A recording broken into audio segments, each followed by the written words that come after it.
Γιάννη, είσαι έτοιμος? Είσαι. Ναι. Σας δίνω 1 λεπτό για να ετοιμαστείτε.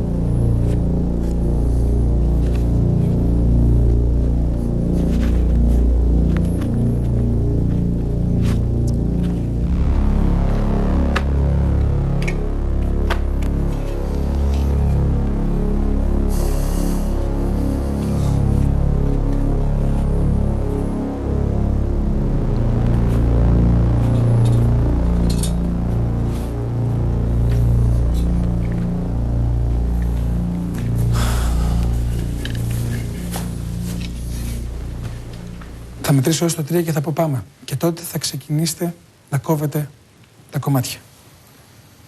Ίζη, αν θέλεις παρακαλώ πάρε τη θέση σου να είσαι έτοιμος ακριβώς το ίδιο. Ωραία. Είμαστε όλοι έτοιμοι.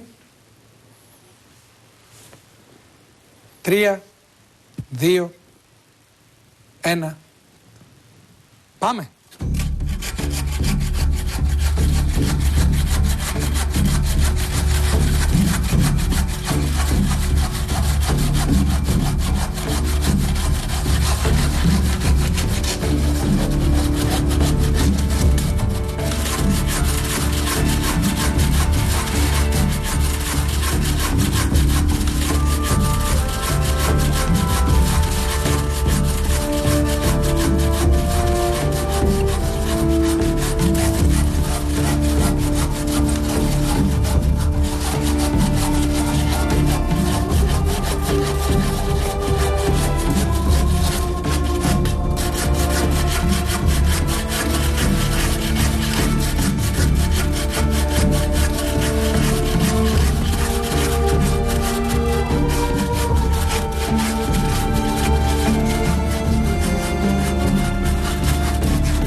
Νίκησε ο Γιάννης.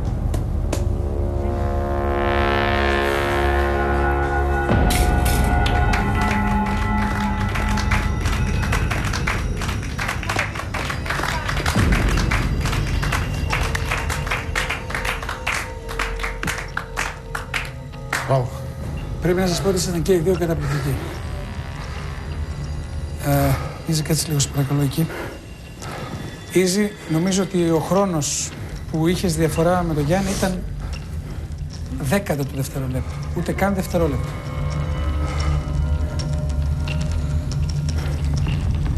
Ακριβώς αυτό που λέγαμε. Τελικά, αν και κάποια στιγμή νόμιζα ότι μπορεί να ήμουν υπερβολικός όταν έλεγα στο τραπέζι ότι θα δούμε μια τιτανομαχία ή ότι αυτό που θα δούμε θα είναι κάτι απίστευτο, πολλοί μπορεί να με θεώρησαν υπερβολικό.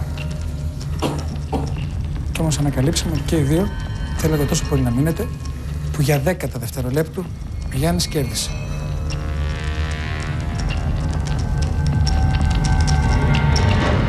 Ίζη,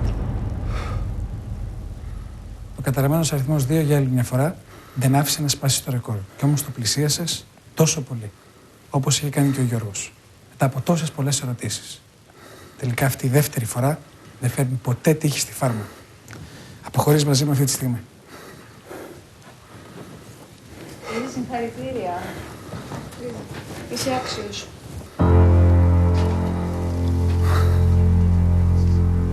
Χάρηκα που ήμουνα εγώ ο νικητής και πιστεύω ότι έχω να δώσω πάρα πολλά στη φάρμα.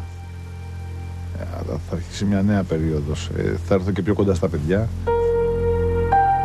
Συναχωριέμαι που θα λείπει αύριο η Ίζη από τη φάρμα, αλλά αρκεί να ξέρω ότι θα είναι καλά. Αν ξέρω ότι θα είναι καλά έξω, ότι θα περνάει καλά και θα είναι δυνατός και θα πιστεύει στον εαυτό του, θα είμαι εντάξει.